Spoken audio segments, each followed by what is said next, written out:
Facebook के headquarter पहुंच गए प्रधानमंत्री नरेंद्र मोदी, जहां वो अब से कुछ ही देर में एक टाउन हॉल में हिस्सा लेंगे।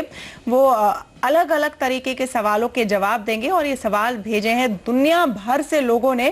फेसबुक के जरिए एक खास ऐप बना हुआ है, उसके जरिए भी ये सवाल भेजे गए। 36,000 से ज्यादा सवाल और वही ताजा तस्वीरें आप देख रहे हैं प्रधानमंत्री के फेसबुक पहुंचते हुए। इसके ठीक बाद, इस टाउन हॉल के बाद वो जाएंगे गूगल के हेडक्वार्टर्स, जहां से हर्षिता सावंत जुड़ रही है लाइव। वहां पर भी एक बहुत ही इंटरेस्टिंग इवेंट होने जा रहा है। हर्षिता, हमारे दर्शकों को समझाइए कि गूगल के हेडक्वार्टर्स में जो इंडिया हैकाथॉन हो रहा है उसमें किस तरह से हिस्सा लेंगे प्रधानमंत्री। यहाँ पर जैसे आपने कहा एक हैकाथॉन चल रहा है। इनफैक्ट कल देर शाम अमेरिकी टाइम के हिसाब से ही हमने देखा है हैकाथॉन की शुरुआत हुई, और ये कैलिफोर्निया ही नहीं, सिलिकॉन वैली ही नहीं, साइमल्टेनियसली दिल्ली टेक महिंद्रा के हेडक्वार्टर्स में भी ये हैकाथॉन पैरेलली काम कर रहा है। तो जो भी बड़े सॉल्यूशंस भारत को इस समय चाहिए, चाहे वो गवर्नेंस रिलेटेड हो, कनेक्टिविटी रिलेटेड हो, उसे कोड के जरिए कैसे सुलझाया जा सकता है, उस पर फोकस होने वाला है इस हैकाथॉन में। और उसके बाद जो भी सबसे बेहतरीन आइडियाज निकले, जो भी सबसे बेहतरीन हैक्स निकल कर आएंगे, उनको वो विजेता का ऐलान किया जाएगा। इनफैक्ट ये काफी रेगुलर कोडर्स के बीच में होता है कि आप रेगुलर बेसिस पर मिलकर किसी तरह के सॉल्यूशंस निकालें, तो उस पर गूगल का फोकस रहेगा। लेकिन इसके अलावा तमन्ना, ये जो आज की बैठक है वो काफी इंपॉर्टेंट है। कल ऑफ कोर्स सुंदर पिचाई की एक क्लोज डोर मीटिंग हुई है नरेंद्र मोदी जी के साथ,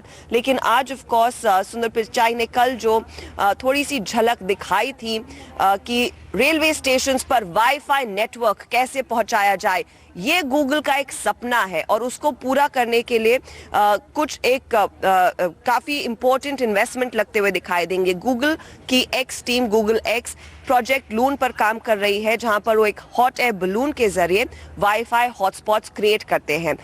और उम्मीद यही की जा रही है कि उस लून प्रोजेक्ट को भारत में लाने की यहाँ पर पहल होगी और उसका ऐलान आज होता हुआ दिखाई देगा। तो एक बहुत इंपॉर्टेंट डेवलपमेंट रहेगी। सुंदर पिचाई, नरेंद्र मोदी यहाँ पर मौजूद है, लेकिन सुनने में ये भी आ रहा है कि शायद लैरी पेज भी पहुंच सकते हैं इस इंटरेस्टिंग इवेंट के लिए। तो ऑल आइज आउट कि यहाँ पर गूगल से क्या वो बड़े अनाउंसमेंट्स आते हैं कल के बाद। बिल्कुल हर्षिता, कुल मिलाकर सिलिकॉन वैली का जो दौरा रहा है प्रधानमंत्री का, उस पर आप नजर रख रही हैं पल पल वहीं से। आपके मुताबिक सबसे बड़ी हाइलाइट्स क्या रही हैं? जिस तरह से टेक टाइटन्स के साथ नरेंद्र मोदी की लगातार बैठकें हुई हैं, चाहे वो इलॉन मस्क हो, टेस्ला मोटर्स के, वो बैटरी टेक्नोलॉजी भारत में कैसे लाई जाएगी, किन एरियाज में यूज की जाएगी, वो एक अहम मुद्दा था।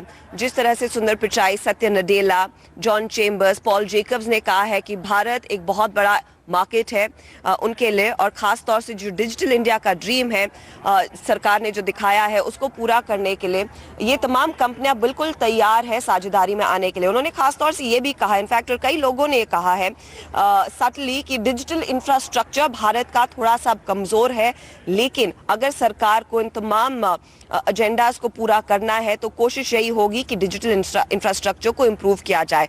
और सत्य नडेला की भी बातचीत में ये साफ निकल कर आया है कि वो डिजिटल इंफ्रास्ट्रक्चर को और मजबूत करना चाहेंगे। उन्होंने कहा करीब 5 लाख गांवों में वो टेक्नोलॉजी को ले जाने की पूरी कोशिश करें, उस पर काम शुरू हो चुका है। जैसे कृतिका भी बता रही थी, आंध्र प्रदेश के कुछ एरियाज में ग्राम पंचायत को कनेक्ट करने की बात हो रही है। तो फोकस यही है कि ये सरकार ई गवर्नेंस के जरिए, मोबाइल गवर्नेंस के जरिए अपने ओवरऑल जो सरकार का गवर्नेंस प्लेटफॉर्म है उसको और मजबूत करना चाहती है, ताकि वो ज्यादा से ज्यादा को लोगों तक पहुंच पाए। और इन तमाम कंपनियों के लिए एक बहुत बड़ी अपॉर्चुनिटी है इंडिया जैसे मार्केट में अपनी टेक्नोलॉजी को दिखाना और भारत को ग्रो करने में मदद से हम देखेंगे बड़ी पार्टनरशिप्स होती हुई, और इंडिया इनोवेशन, डिसरप्टिव इनोवेशन और टेक्नोलॉजी को ओपन हार्ट से एक्सेप्ट करेगा और उसको काफी अग्रेसिवली हमारी पॉलिसीज को इम्प्लीमेंट करने में इस्तेमाल करेगा। बिल्कुल हर्षिता, लेकिन अब तुरंत हम देखने वाले हैं कुछ ही मिनटों में इनफैक्ट के फेसबुक का वो टाउन हॉल शुरू होगा जहां सवाल जवाब का सिलसिला होगा। हमारे साथ सबसे बड़ा पैनल जुड़ा हुआ है। हमारे साथ है आईस्प्रिट के को फाउंडर शरद शर्मा, साथ ही वरिष्ठ पत्रकार MK वेणु हमारे साथ जुड़े हुए हैं। हमारे साथ है निखिल पाहवा, संपादक मीडिया नामा, और स्काइप से हमारे साथ अब जुड़े हैं निश आचार्य, गेटवे हाउस के फेलो। तो हम लौटेंगे कुछ ही मिनटों में हमारे पैनल के साथ। लाइव कवरेज यहाँ जारी है, CNBC आवाज पर जाएगा नहीं।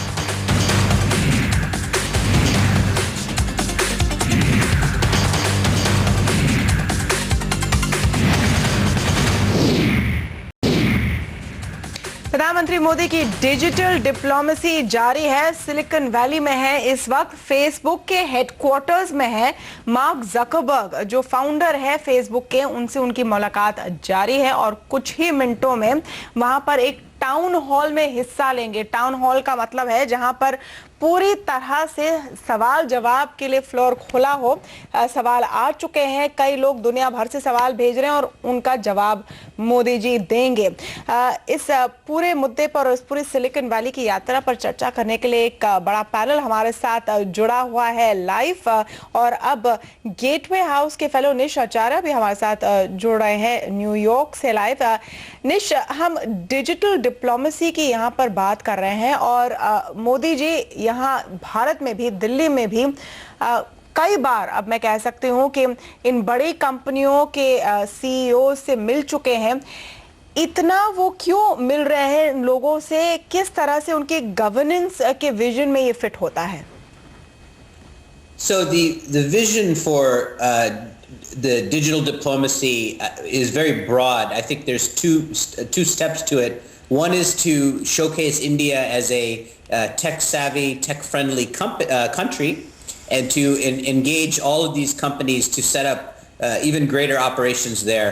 The challenge really is around Indian barriers to that happening, which is one-fold is policy. So how do you actually allow a company like Google to lay down broadband fiber, or Facebook to bring Wi-Fi via drones and satellites? So there's some national security and legal issues to be addressed that Mr. Modi is probably discussing with Mark Zuckerberg and Sundar and others right now.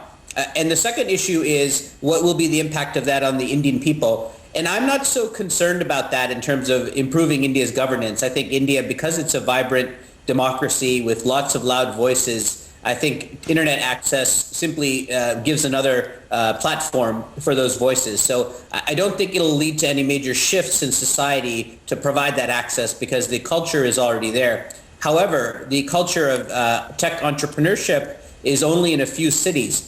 And so I think that's where the ability of entrepreneurs and organizations, NGOs, societies, trusts, to use technology to mobilize citizens, that's where we'll see a big change in governance in terms of their ability to use technology to actually get government services done, get the laws followed, that sort of thing where technology can be useful. बिल्कुल। शरद शर्मा जी, आपने शुरुआत में कहा कि एक पुल बन रहा है, एक ब्रिज बन रही है सिलिकॉन वैली और एक तरह से कह सकते हैं भारत में जो सिलिकॉन वैली है, बेंगलुरु में, या जो स्टार्टअप का कल्चर है यहाँ पर, इन दोनों के बीच में, जिसमें मजबूती बन रही है। लेकिन एक तरफ ऐसी भी आवाजें आती है कि जो अब नेसेंट या शुरुआती फेज में है भारत की स्टार्टअप इंडस्ट्री, उसे कुछ हद तक प्रोटेक्शन भी चाहिए। अगर पूरी तरह से बाजार खोला जाए तो इन स्टार्टअप्स को पनपने की जगह नहीं मिलेगी। प्रोटेक्शन तो मेरे ख्याल से नहीं चाहिए, बिकॉज देखिए अब गवर्नमेंट तो अब जाके स्टार्टअप के साथ वेकअप करी है, स्टार्ट जो हो रहा है, पर ये स्टार्टअप फिनोमेना तो कई सालों से चल रहा है। और ये पुल का भी मतलब है कि ये दो इक्वल्स के बीच में एक ब्रिज बन रहा है। ये बहुत ज़रूरी है अगर हम ऐसा करें। अब जब गवर्नमेंट फाइनली अब जब जागी है ये स्टार्टअप रेवोल्यूशन पे, तो ये बहुत ज़रूरी है कि वो समझें कि ये बराबरी का रिश्ता है सिलिकॉन वैली और इंडिया के बीच में। जिस तरह चाइना ने अपने स्टार्टअप इंडस्ट्री एक इक्वल के तौर पे खड़ी करी है, वो इंडिया के साथ भी बहुत जरूरी है। उसके लिए प्रोटेक्शनिज्म नहीं चाहिए, उसके लिए स्मार्ट पॉलिसी चाहिए। स्मार्ट पॉलिसी ये है कि अगर हम देखिए हमारे पास मोबाइल एडवर्टाइजिंग में गूगल नंबर 1 है, फेसबुक नंबर 2 है, बट वर्ल्ड में नंबर 3 कंपनी इनमो भी है, बैंगलोर की कंपनी है। अब देखिए अगर आप गूगल और फेसबुक से बात कर रहे हैं तो आप पहले इनमोबी से बात करिए ना, उनका पर्सपेक्टिव समझिए, फिर जाके आप उनके कंपेटिटर से बात करिए। अगर आप डिजिटल इंडिया की बात कर रहे हैं, गवर्नमेंट की अपनी पॉलिसी है कि ओपन सोर्स करना जरूरी है। अब आप समझिए कि माइक्रोसॉफ्ट ओपन सोर्स में बिलीव करती है कि नहीं करती है, फिर आप उसके साथ बात करिए। तो आप ये हमें स्मार्ट पॉलिसी करनी पड़ेगी इजराइल की तरह। इजराइल में पहले गवर्नमेंट अपने स्टार्टअप से बात करती है, फिर जाके वो औरों से बात करती है।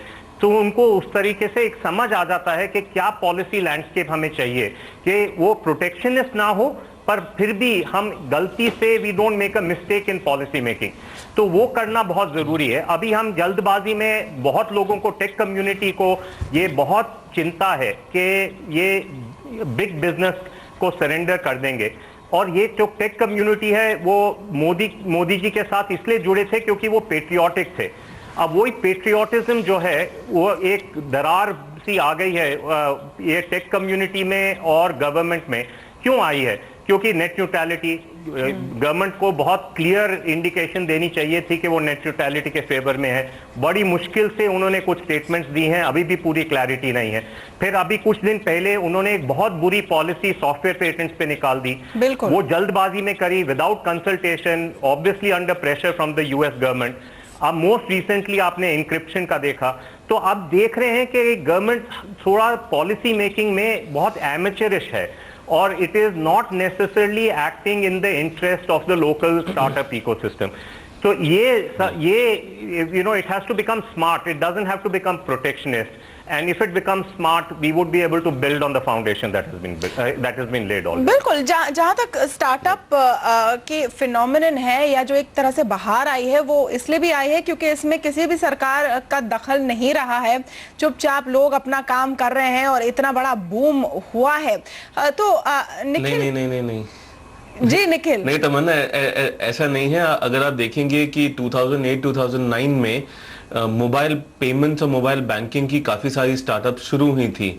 फिर आरबीआई ने पॉलिसी बनाई जिसकी वजह से वो सारी स्टार्टअप्स खत्म हो गई। अब एक नई वेव आई है जब पेमेंट बैंक्स अलाउ किया है, जब वॉलेट्स अलाउ किए हैं। तो गवर्नमेंट पॉलिसी पहले भी स्टार्टअप्स के साथ इंटरफेयर कर रही थी। उन स्टार्टअप्स को उन्होंने फेल किया है, स्टार्टअप्स बंद हुई हैं। अब एक नई वेव आई है, इस वेव को भी पॉलिसी का सपोर्ट चाहिए। जो शरद कह रहे हैं वो बिल्कुल सही है। अगर आप देखिए आईआरडीए की जो इंश्योरेंस पॉलिसी है वेब एग्रीगेटर्स के लिए, ऐसी पॉलिसी है कि किसी को इंडिया में वेब एग्रीगेटर चालू ही नहीं करना चाहिए क्योंकि इतनी बुरी पॉलिसी है। अगर आप देखें कि जो टैक्स लग रहे हैं ई कॉमर्स कंपनीज पे अलग अलग स्टेट्स की तरफ से, जबकि वो प्लेटफॉर्म्स हैं और वो टैक्स उन पे एप्लीकेबल नहीं होना चाहिए। तो ये स्टार्टअप्स के लिए बहुत ही डेंजरस सिचुएशन है कि वो बिजनेस चालू करती हैं, इन्वेस्टमेंट रेस करती हैं और फिर पॉलिसी, क्योंकि जो बड़े प्लेयर्स हैं, पॉलिसी मेकर सिर्फ उनसे बात करती हैं, तो पॉलिसी शिफ्ट हो जाती है और वो स्टार्टअप्स का बिजनेस खत्म हो जाता है। हमारे लिए लकी बात यह है कि आज के दिन में फ्लिपकार्ट, इनमोबी, पेटीएम, स्नैपडील जैसी कंपनीज बहुत बड़ी हो गई हैं, इसलिए गवर्नमेंट उनकी बात सुन रही है। पर हिस्ट्री जो है उसमें आप देखें कि कभी सपोर्ट नहीं मिला है स्टार्टअप्स को। ये तो पहली गवर्नमेंट है जिसने स्टार्टअप्स को सपोर्ट किया है, पर फिर भी फुल फ्लेजेड अभी तक सपोर्ट आया नहीं है। यही मेरा पॉइंट है कि जितना सरकार दखल कम दे शायद वही अच्छा है। लेकिन जहां पर ये बात हो रही है कि इन सब लोगों से और इन बड़ी कंपनियों से मिलकर हमारे स्टार्टअप्स को और हमारे देश को मिल क्या रहा है, तो वहां पर वेणु, जिस तरह के इंटरेस्टिंग आइडियाज आ रहे हैं, जैसे लून प्रोजेक्ट की बात हर्षदा भी कर रहे थे कुछ समय पहले, अगर इस तरह का एक आइडिया आए कि हम कम कॉस्ट में इंटरनेट कनेक्टिविटी देश में फैला सके, तो इसे हाथों हाथ लेना चाहिए। नहीं तमन्ना, बिल्कुल जो अच्छे आइडियाज हैं, जैसे शरद बोल रहे थे, आप लीजिए, आप बिल्कुल ओपन रहिए टू आइडियाज, और मगर साथ ही साथ पॉलिसी जो है वो बैलेंस होनी चाहिए। जो लोकल स्टार्टअप्स की जो इकोसिस्टम को, जैसे निखिल कह रहे थे, उनको भी पूरा बढ़ावा मिले। यहाँ पे क्या आपने देखा, फ्लिपकार्ट थोड़ा बड़ा हुआ, सडनली 1 साल पहले 6-8 महीने पहले चर्चा शुरू हो गई इनको कैसे रेगुलेट किया जाए। क्योंकि जो ब्रिक एंड मोटर जो रिटेलर है वो उन्होंने फ्लिपकार्ट के खिलाफ लॉबिंग शुरू कर दी। वो अभी बड़े थे तो सरकार उनकी सुन रही थी, मगर अब थैंकफुली गुड सेंस प्रिवेल्ड। अभी थोड़ा सरकार इज बैक्ड ऑफ। फ्लिपकार्ट को किस तरह टैक्स किया जाए, किस तरह लोग कंज्यूम करते हैं, कहाँ पे डेस्टिनेशन टैक्स, किस तरह, ये सारे इश्यूज अभी हैं अभी।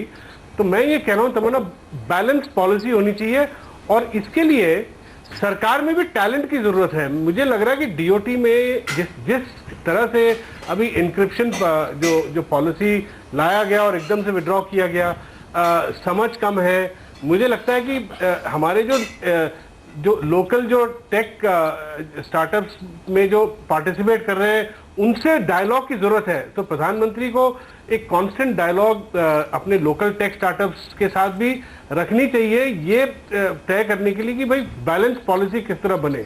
अब जैसे आप रिलायंस जियो ये सुना 10-12 बिलियन डॉलर खर्च रहा है पूरे एक डिजिटल इकोसिस्टम क्रिएट करने के लिए। ये गूगल के और फेसबुक के खिलाफ कंपटीशन के तौर पे उभर रहा है। तो मैं ये जानना चाहता हूँ कि भी उनके क्या प्लान्स हैं, उनका क्या पर्सपेक्टिव है, और आपके जो लोकल स्टार्टअप्स के आपके फ्लिपकार्ट और स्नैपडील और आपकी जो कंपनियां जैसे निखिल पावर चला रहे हैं, शरद शर्मा, इनकी क्या पर्सपेक्टिव है। चलिए, तो बहुत सारे सवाल यहाँ पर आ रहे हैं और शायद ऐसे कुछ सवाल आप लोग भी लिखकर भेज सकते थे। प्रधानमंत्री को शुरू हुआ है टाउन हॉल, आइए सीधे चलते हैं। इसके अलावा कई सारे इंटरेस्टिंग सवालों के जवाब उन्होंने दिए और हमारे साथ एक्सपर्ट पैनल जुड़ा हुआ है, बना हुआ है हमारे साथ। शरद शर्मा हमारे साथ हैं, को founder iSprit, Nikhil Pahwa medianama.com के एडिटर, MK वेणु वरिष्ठ पत्रकार, निश आचार्य गेटवे हाउस के फेलो हमारे साथ जुड़े हैं न्यूयॉर्क से। यहाँ पर शरद शर्मा जी, ये मुझे काफी इंटरेस्टिंग बात लगी क्योंकि मुझे पहले लग रहा था कि शायद सारे जो सवाल होंगे वो बहुत ही पास से छाटे हुए होंगे, आसान से सवाल होंगे, लेकिन कुछ उसमें टफ क्वेश्चंस भी थे। खास करके मेक इन इंडिया की जो बात पूछी गई, रिफॉर्म की गाड़ी क्यों धीमे चल रही, ये भी सवाल पूछा गया और इसका भी जवाब मोदी जी ने दिया।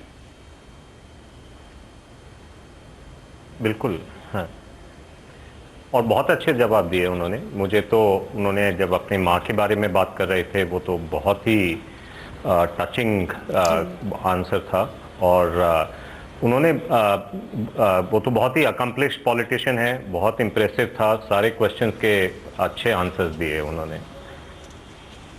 एक जो बहुत ही इंटरेस्टिंग चीज मुझे लगी वेणु, और अगर हम हेडलाइन के रूप में भी देख रहे हैं कि जब वो कह रहे हैं कि सोशल मीडिया के कारण डेली वोटिंग होती है, ये बात भी उन्होंने कही। और एक तरह से जिस तरह से ट्विटर और फेसबुक एक पॉलिसी चेंजर हो गया है वो भी नजर आता है। बिल्कुल तमन्ना, ये तो हुआ है। ये क्योंकि ये सरकार सोशल मीडिया को सीरियसली लेती है। तो अभी हाल में आपने देखा होगा जिस तरह वो इंक्रिप्शन ड्राफ्ट इंक्रिप्शन पॉलिसी डाली गई इंटरनेट में, और जिस तरह उसके खिलाफ इतना ज़्यादा उसके खिलाफ जो कैंपेन हुआ और एकदम से सरकार ने विड्रॉ किया। मेरे को लगता है कि अगर सोशल मीडिया सेंसिटिव नहीं होते तो ये ड्राफ्ट पॉलिसी और चलती 2-3 महीना, और इतना सेंसिटिविटी शायद दिखता नहीं। तो ये बात तो ठीक है, सोशल मीडिया का जो रोल तमन्ना, आगे लोग कह रहे हैं कि अगले जो इलेक्शन 2019 इलेक्शन होगा तब तक मेरे ख्याल इंटरनेट कनेक्टिविटी बढ़ेगी और स्मार्टफोन भी लोगों के पास ज़्यादा होंगे और वोटर बिहेवियर भी बदलेगा आगे जाके। जो 5 साल में एक बार ही तो वो तो बदलेगा ही, साथ ही सरकार उसके बाद क्या करती है ऑन अ डेली बेसिस, उस पर भी काफ़ी सवाल और जवाब हर वीकली बेसिस में उठेंगे और उठ भी रहे हैं। जैसे एक सवाल उन्होंने पूछा भी, 1 साल 4-5 महीने हो गए अभी, पॉलिसी क्यों रिफॉर्म्स क्यों स्लो है, और ये सवाल आप भी देख रही हैं, मैं भी देख रहा हूँ, ये हर हफ्ते सोशल मीडिया में उठता है। नहीं, लेकिन इसलिए इंटरेस्टिंग था ये सवाल क्योंकि हम सब ये पूछते हैं और उसका जवाब मोदी जी ने दिया और बहुत ही साफ तौर पर दिया, और समझ में भी आया जब वो कह रहे हैं कि अगर आप 40 डिब्बे की ट्रेन को यू टर्न कराने की कोशिश करेंगे तो समय लगेगा। लेकिन निखिल, एज एन ऑब्जर्वर, कई बार मोदी जी ने अपने चाय वाले होने की बात कही है और अपने जो वो बहुत ही सामान्य परिवार से आए हैं उसकी भी बात कही है, लेकिन इस बार मार्क ज़करबर्ग के सवाल पर जिस अंदाज से उन्होंने कहा और काफ़ी भावुक हुए, बीच में वो चोक भी हुए थे बोलते बोलते, कहीं पर एक नर्व टच हुआ है? तमन्ना जब वो बोल रहे थे तो सबका नर्व टच हुआ था। सब याद कर रहे थे कि उनकी फैमिलीज ने कितने सैक्रिफाइस दिए हैं और ये सबके लिए ट्रू है। और बात ऐसी है कि अगर आप देखें, वो बात कर रहे थे कि सोशल मीडिया पे सबका सही चेहरा दिखाई देता है, कैसे हैं वैसा पता लगता है, तो बिल्कुल वही यहाँ पे हुआ। तो ये एक जो चीज़ उन्होंने बोली थी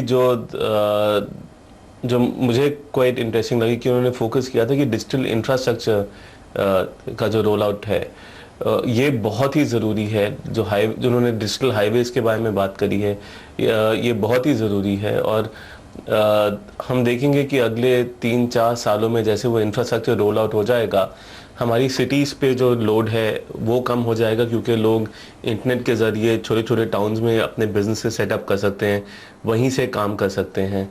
तो उनका फोकस जो था कि जैसे कि बैंकिंग को लाना, ये चीज़ें काफ़ी मतलब ये बहुत ही बिग पिक्चर डिसीजंस हैं जिनकी उन्होंने बात करी है। बिल्कुल। एक और बात जब वो कर रहे थे और यहाँ पर मैंने देखा था तब निखिल भी मुस्कुरा रहे थे जब मोदी जी ने कहा कि फेसबुक अपनी बैंक बैलेंस बढ़ाना चाहता है। एक चीज और तमन्ना है, एक चीज और मुझे याद आया था कि जिस तरह से वो सोशल मीडिया के बारे में बात कर रहे थे, हम सब भूल जाते हैं कि जो पहली गवर्नमेंट थी, इससे पहले जो गवर्नमेंट आई थी, वो सोशल मीडिया की प्री सेंसरशिप की बात करते थे। तो आप फर्क देखिए, एक गवर्नमेंट थी जो सोशल मीडिया को कंट्रोल करने की कोशिश कर रही थी, और ये गवर्नमेंट है जो सोशल मीडिया के साथ काम करना चाहती है। बहुत ही फर्क है। बिल्कुल नहीं, मैं मेंशन कर रही थी उस बात को कि जब मोदी जी ने मार्क ज़करबर्ग के सवाल के जवाब में कहा कि मैं जानता हूं कि आप चाहते हैं भारत आना, लेकिन इसको आप देखिए एक अफसर के रूप में, ना ही कि आपको अपनी बैंक बैलेंस बढ़ानी है। तो कहीं ना कहीं क्या वो नेट न्यूट्रलिटी की बात कर रहे थे, शायद इसलिए आप मुस्कुरा रहे थे। लेकिन निश आचार्य के पास चलते हैं। निश, सबसे बड़ा एक की हाईलाइट क्या आपको लगा इस पूरे Q&A सेशन में? क्योंकि यहाँ पर ये भी नजर आया कि मोदी जी काफी खुलकर बोल रहे थे। एक टाउन हॉल की जो एक फील होती है, इनफॉर्मल होती है, उस मूड में नजर आए। I think he was informal because that's the culture of Silicon Valley, and I think the biggest thing he could accomplish this 2 days in San Francisco, Silicon Valley, is to provide an image that he gets it, that he understands technology, he understands the importance of his technology industry in India, and that he understands the role of technology, and that means projecting a sense of confidence and almost acting like a local. So I think that informal nature, the way he spoke from the heart with the question about his mother, the way he spoke and joked with the audience, that's the culture there. And I think it's important that he did that so that people feel like this is a leader they can work with, invest with, and support. So I think it spoke to his audience really, not so much the global audience, but the audience there that wants to know if this is a country, the work can be done with. बिल्कुल, कई सारे बातें मोदी जी ने कही इस town hall में। यहाँ पर एक मैसेज उन्होंने ये भी दिया कि सिलिकॉन वैली में जो भारतीय मूल के नौजवान हैं वो वापस भी आ सकते हैं, यहाँ पर भी कई सारे मौके हैं। इस सब पर हम चर्चा जारी रखेंगे हमारे एक्सपर्ट पैनल के साथ। लेंगे एक छोटा सा ब्रेक, लौटेंगे जल्द।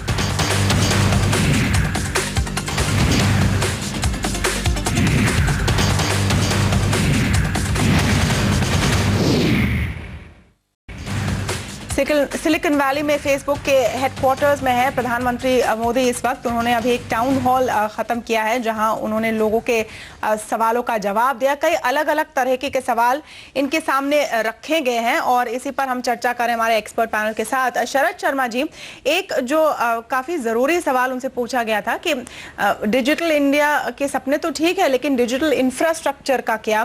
जिस तरह की हालत है कनेक्टिविटी की हमारे देश में और काफी खराब हालत है, उसमें कैसे निवेश किया जाएगा और कैसे पैसा लगाया जाएगा?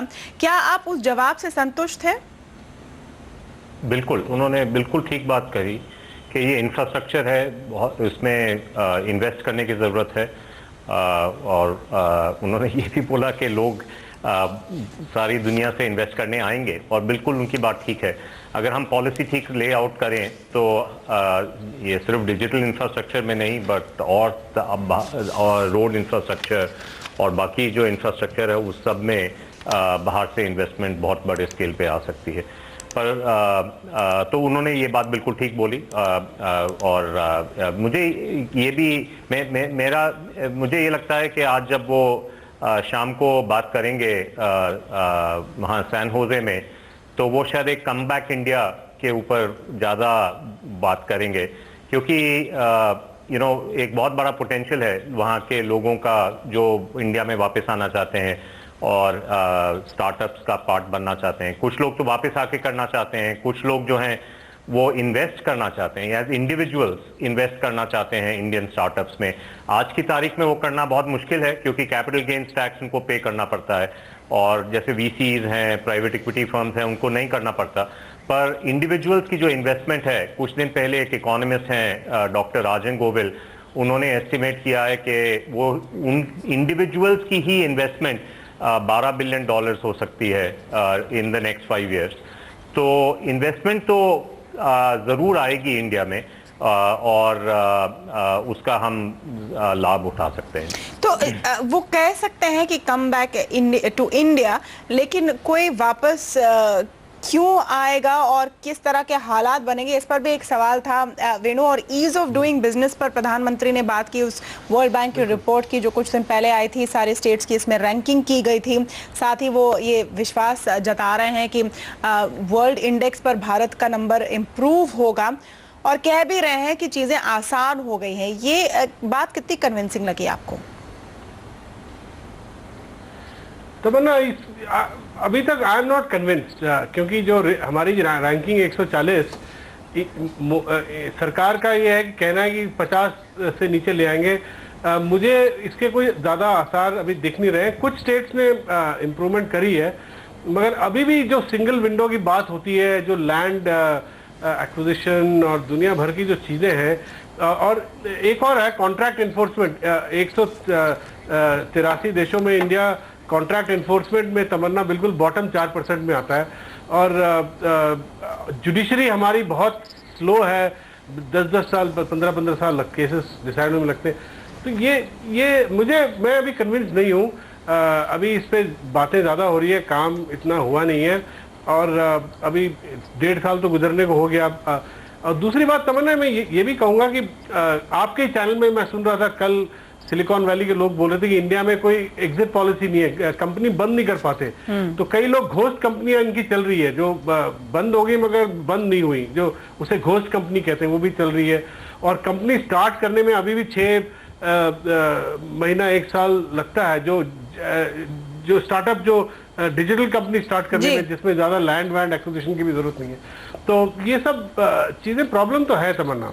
और एक और बात तमन्ना मैं कहना चाहता था, जो निखिल पावा ने कहा कि ये सरकार बहुत सोशल मीडिया फ्रेंडली है, इस पे मैं एक ऑब्जेक्शन मैं करना चाहता हूँ कि पीछे इन्होंने भी जो पॉर्न साइट्स को जिस तरह बैन करने की, इनकी भी टेम्पटेशन रहती है, जो पॉलिटिकल टेम्पटेशन टू सेंसर। और गुजरात में जिस तरह लेकिन एक साइमल्टेनियस, आपकी बात बिल्कुल सही है वेणु, लेकिन एक बात आपको भी माननी चाहिए कि जब ऐसी टेम्पटेशन या कोशिशों के खिलाफ इतना बड़ा आउटरेज होता है ट्विटर वगैरह पर, तो सरकार रिस्पॉन्ड भी करती है। तो वो एक बात जो मोदी जी ने कही कि गवर्नेंस में एक डेली वोट पड़ता है सोशल मीडिया पर और उसका वो नोट लेते हैं। यहाँ पर एक छोटा सा ब्रेक लेंगे, लेकिन लौट के ये चर्चा हम जारी रखेंगे, जाएगा नहीं।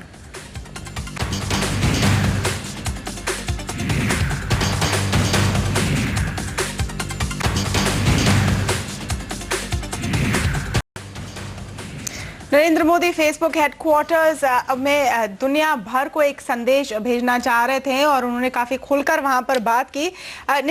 इनफॉर्मल तरीके से उन्होंने बात की। हालांकि मार्क जकरबर्ग ने फेसबुक पर और खुद पर भी ड्रेस कोड फॉर्मल ही इम्पोज किया था, लेकिन एक क्लियर मैसेज क्या भेजने में कामयाब रहे प्रधानमंत्री?